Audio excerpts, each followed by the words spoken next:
समय आएगा, सबसे बड़ा और सबसे लंबा छलांग हम ही मारेंगे। Hello my dear students, welcome back my YouTube channel JEE for physics. एक वीडियो यो video fundamental of electrical engineering VE201। ठीक है, मोस्ट इंपॉर्टेंट क्वेश्चन, इसके बारे कुछ नहीं। थोड़ा इलेक्ट्रिकल में मैं क्वेश्चन थोड़ा ज़्यादा बताया हूँ यार। ठीक है, मतलब 4 से 5 क्वेश्चन हर एक यूनिट में बताया हूँ, मिनिमम 5 क्वेश्चन तो बताया हूँ यार। ठीक है, तो क्वेश्चन थोड़ा ज़्यादा है, प्रैक्टिस करना पड़ेगा, अच्छे से कर लेना। और न्यूमेरिकल का वेटेज अच्छा रहता है इलेक्ट्रिकल पेपर में, बता दूं आपको। तो करीबन आपको 21 नंबर का न्यूमेरिकल देखने को मिलेगा मिनिमम, जो आपको करना ही करना होगा। मैक्सिमम से ज़्यादा भी मिल सकता है, पर वो ऑप्शन में मिलेगा, आप डील भी सकते हो, उसको थ्योरी करोगे। पर 21 नंबर का न्यूमेरिकल आपको करना ही करना होगा। ठीक है, मतलब 3 न्यूमेरिकल आपको पेपर में करने ही होंगे, उसको आप स्किप नहीं कर पाओगे। सोच रहे हो कि ऑप्शन में कर लेंगे, ऐसा नहीं हो पाएगा। वो 3 न्यूमेरिकल करने होंगे आपको। बाकी होंगे तो 5 न्यूमेरिकल, पर 2 ऑप्शन मिल जाएंगे उधर आपको, तो ऑप्शन वाले कर सकते हो इजीली आपको। ठीक है, तो न्यूमेरिकल अच्छा है। तो न्यूमेरिकल का प्रैक्टिस कहाँ से करोगे? तो क्वांटम है यार, उससे प्रैक्टिस करना। कोई बुक के चक्कर मत पड़ना यार, बुक के इतना चक्कर मत पिया करो फर्स्ट ईयर में। क्वांटम में सफिशिएंट है यार।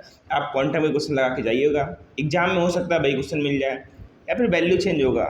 थ्योरी बिल्कुल नहीं चेंज करता, सिर्फ वैल्यू चेंज करता है और कुछ नहीं है। ठीक है, और जब भी क्वेश्चंस लगाना ना, आप PYQ जो प्रीवियस ईयर के क्वेश्चन पेपर हैं उनके क्वेश्चन जरूर सॉल्व कर लेना। बहुत टाइम से इलेक्ट्रिकल में हुआ है कि प्रीवियस ईयर के क्वेश्चन ही कॉपी पेस्ट कर दिए जाते हैं। ठीक है, ये बता दिया हूँ, बहुत इंपॉर्टेंट बात मैं बता दिया हूँ, जो ध्यान रखिएगा फायदा होगा उसका। ठीक है, देखो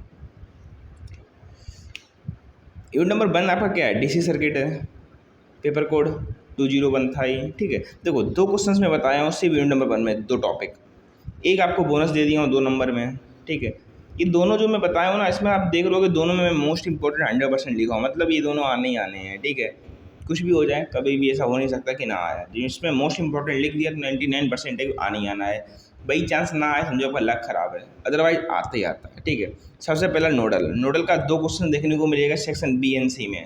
मतलब यदि आप यूनिट नंबर 1 से नोडल एनालिसिस करके जा रहे हो ना, तब भी आपका 14 नंबर सिक्योर हो, आप लोग 14 मार्क्स तब भी सिक्योर हो यदि आप सिर्फ एक टॉपिक पढ़ के जा रहे हो। ठीक है, पर नहीं, आपको दोनों टॉपिक पढ़ के जाना, बिकॉज नोडल के क्वेश्चन थोड़ा डिफिकल्ट भी होते हैं। ठीक है, तो प्रिपेयर कर लेना। तो नोडल का 2 क्वेश्चन आएगा, एक B में आएगा, C में आएगा। मैथ्स एनालिसिस का सेक्शन नंबर C में क्वेश्चन आता है, और मोस्ट इंपॉर्टेंट है, बता दूँ दोनों मोस्ट इंपॉर्टेंट है। ठीक है, साथ ही साथ दोनों की जो मेथड है, एल्गोरिदम है, पढ़ लेना, कैसे क्वेश्चन सॉल्व करते हैं। क्या करता है, कभी कभी पूछ देता है कि नोडल एनालिसिस को डिफाइन करिएगा, साथ ही साथ उसके जो स्टेप हैं, कैसे उससे फाइंड करते हैं करंट को, वोल्टेज को, जो भी करना है। ठीक है, उसकी प्रोसेस लिखिएगा, ऐसे बोल देता है। मैथ एनालिसिस को डिफाइन करने को बोल देता है, उसकी प्रोसेस लिखने को बोल देता है। तो ये भी पॉइंट बन जाता है। यदि प्रोसेस लिखने को बोल रहा है ना, तो आप वो करिएगा, न्यूमेरिकल मत करिएगा। ठीक है, बिकॉज अगर आप प्रोसेस लिख दोगे ना, करीबन 2 पेज में लिख दोगे पॉइंट पॉइंट फॉर्म में, तब भी आपको साथ में 5 नंबर दे देगा। न्यूमेरिकल में थोड़ा भी गलती हुआ ना, तो 2-3 नंबर। ठीक है, स्टेप मार्किंग में। और पूरा सही किया तो एग्जामिनर पर डिपेंड करता है, 6 नंबर भी दे सकता है, 5 नंबर भी दे सकता है, 7 तो नहीं देगा, इतना उम्मीद है मुझे। ठीक है, तो ये 2 टॉपिक थे, दोनों बता दिया हूँ। आपके 3 क्वेश्चन आएंगे, इससे 3 कौन कौन क्वेश्चन आएंगे बता दिया हूँ। ठीक है, एक क्वेश्चन बोनस जो आपका है वो ये है, unilateral and bilateral active and passive element. ये 2 नंबर में हर बार क्वेश्चन पूछा जाता है, हर बार, तो प्रिपेयर कर लेना इसको। ठीक है, सेक्शन ए में 2 नंबर में हर बार आता है क्वेश्चन। ठीक है, देखो इसके बाद यदि आपने चैनल सब्सक्राइब नहीं किया, सब्सक्राइब कर लो यार।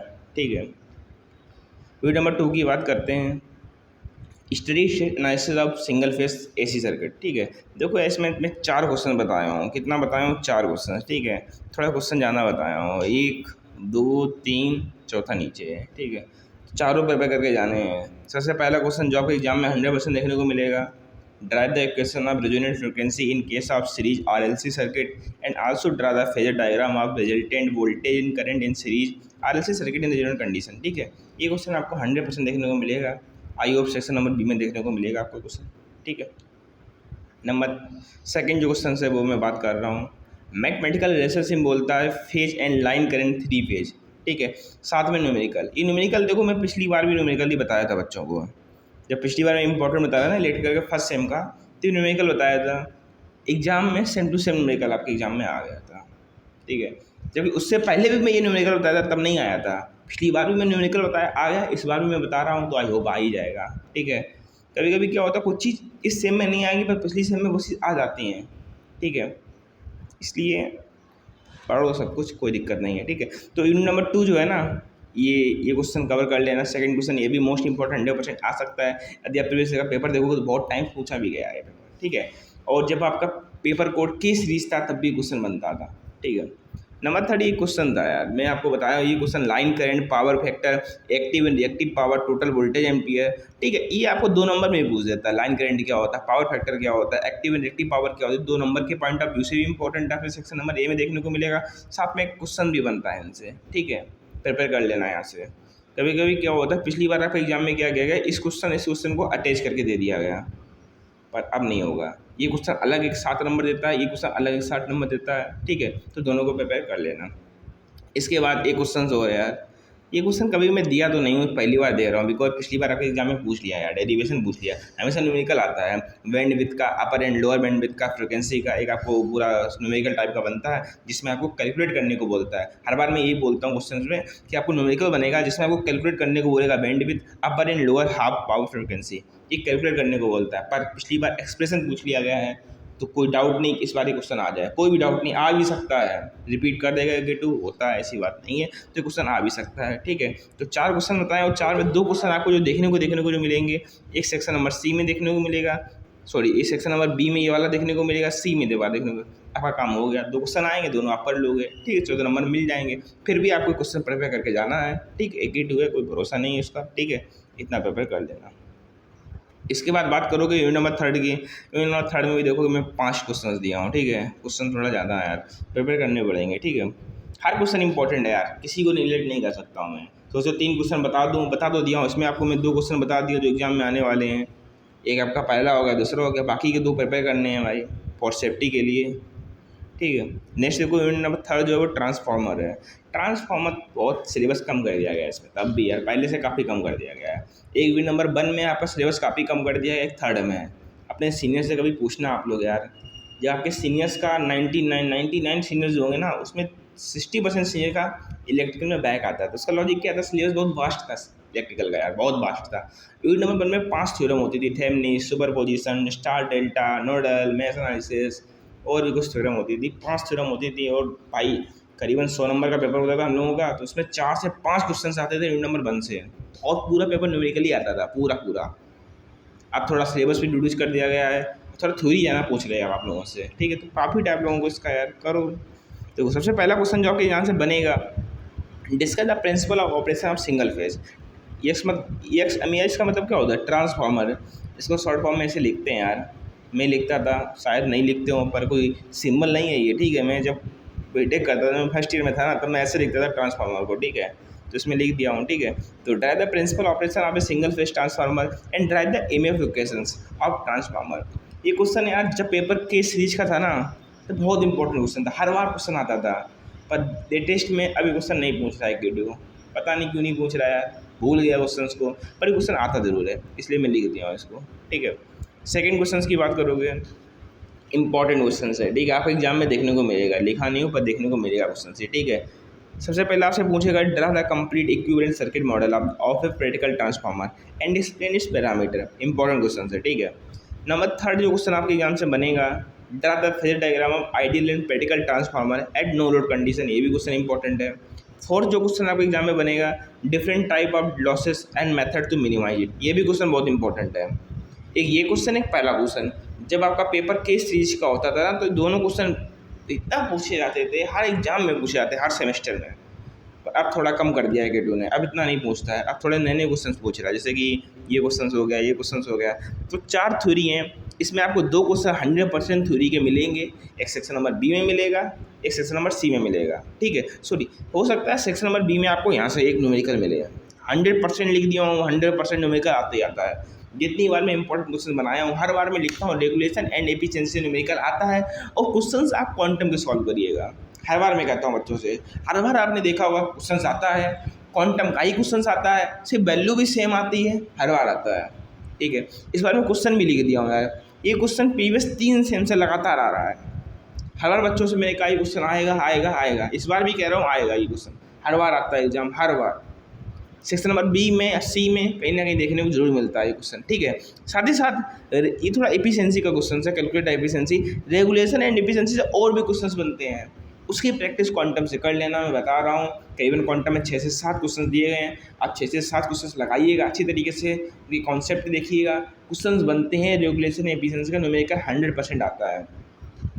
यूनिट नंबर 1 से न्यूमेरिकल आएगा, यूनिट नंबर 3 से न्यूमेरिकल आता है, यूनिट नंबर 2 से भी न्यूमेरिकल आता है। तो पाँच में 4 यूनिट से न्यूमेरिकल आ सकता है। सिर्फ 5वीं जो यूनिट है उससे न्यूमेरिकल नहीं आता है, बाकी बात 4 यूनिट से न्यूमेरिकल आता है, ठीक है। तो सेकंड यूनिट से थर्ड यूनिट से जब भी न्यूमेरिकल आएगा ना, इस टॉपिक से आता है रेगुलेशन एंड एफिशिएंसी।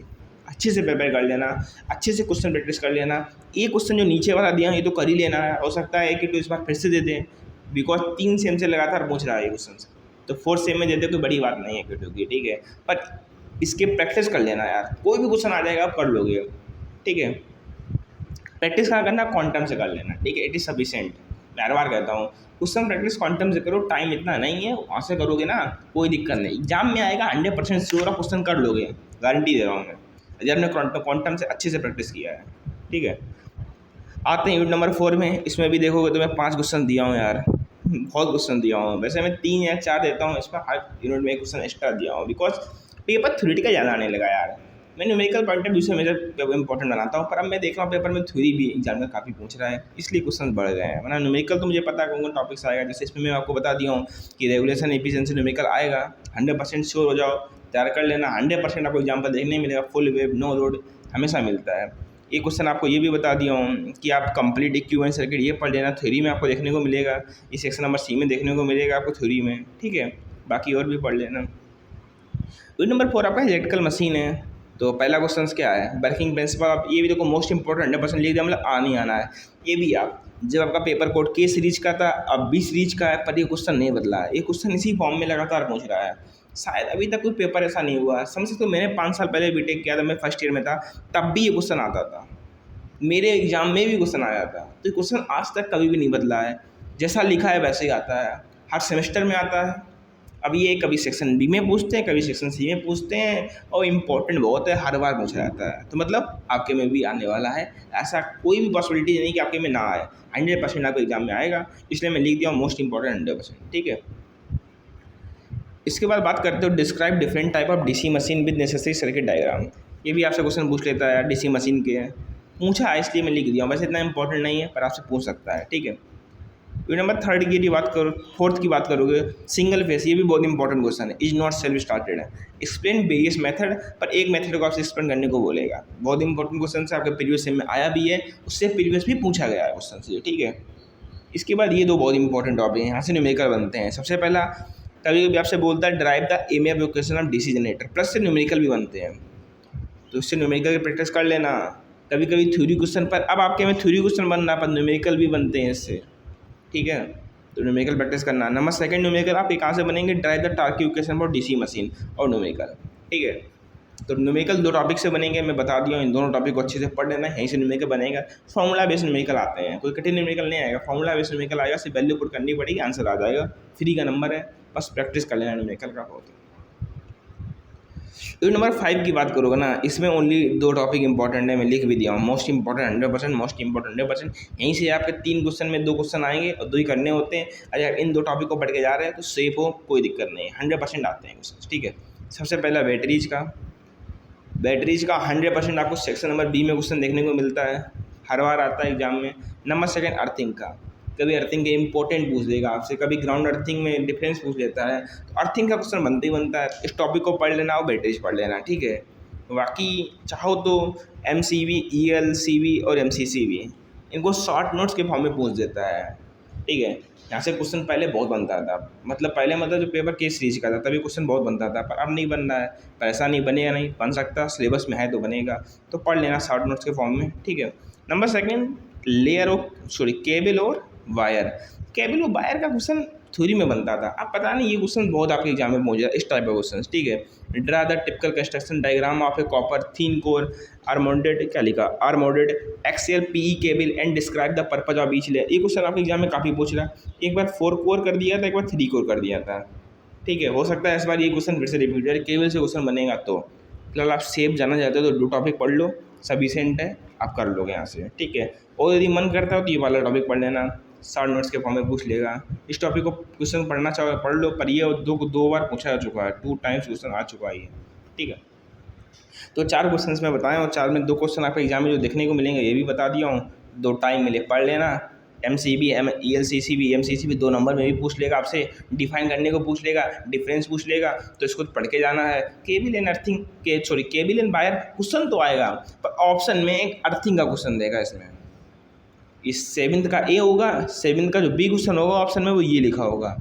तो अर्थिंग अच्छे से कर लो तो ऑप्शन वाला कर लेना, ठीक है।